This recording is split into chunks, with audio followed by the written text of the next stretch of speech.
Hi everybody and welcome back to the channel. I've been asked numerous times about doing a video showing the kit that I use alongside the scopes and the rifles.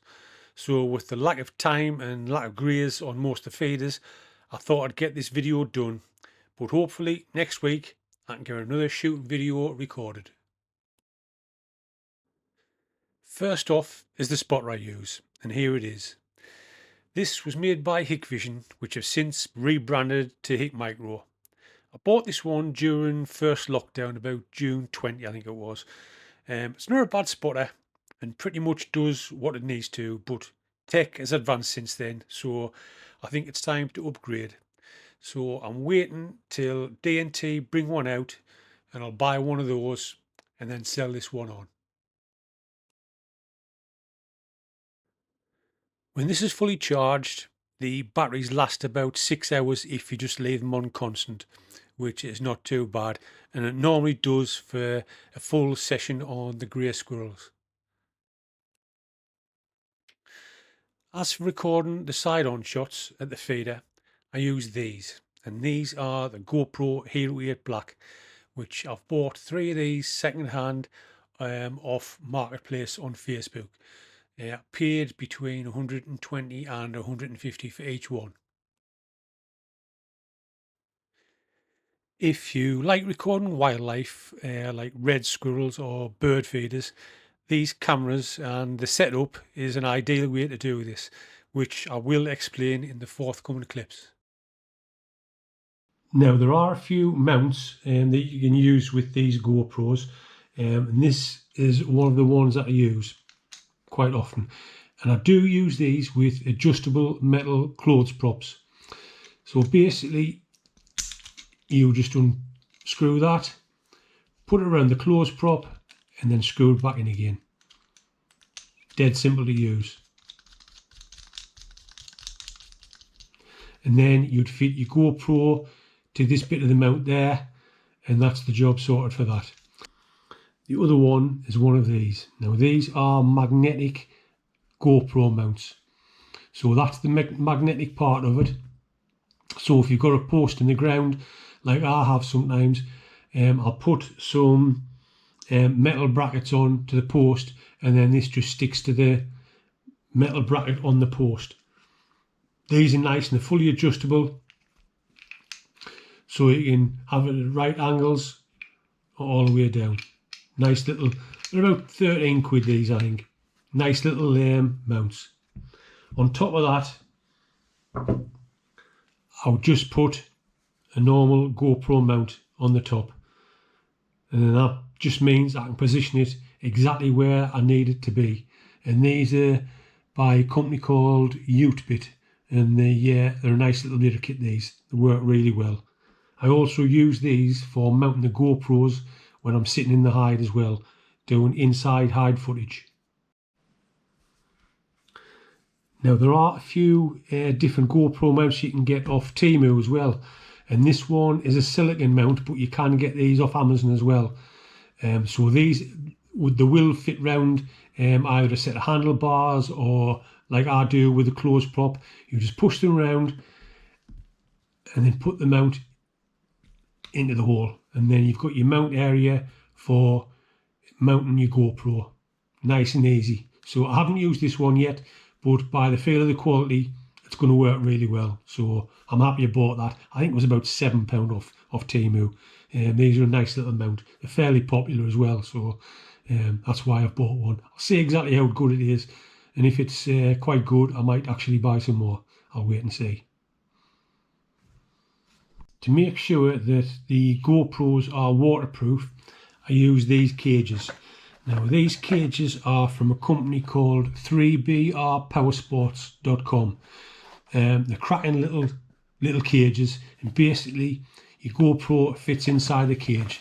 This one I haven't opened yet. Here it is, and they're nice and easy to use. So basically you would fit your GoPro in the back of there, put the magnetic trapdoor on the back, and this is where you're going to put your power cable. And I'll show you that in a second on a one that's already got a one mounted. Right, so here we are. This has already got the GoPro inside, and it's got the usual mount that I use when I'm using clothes props.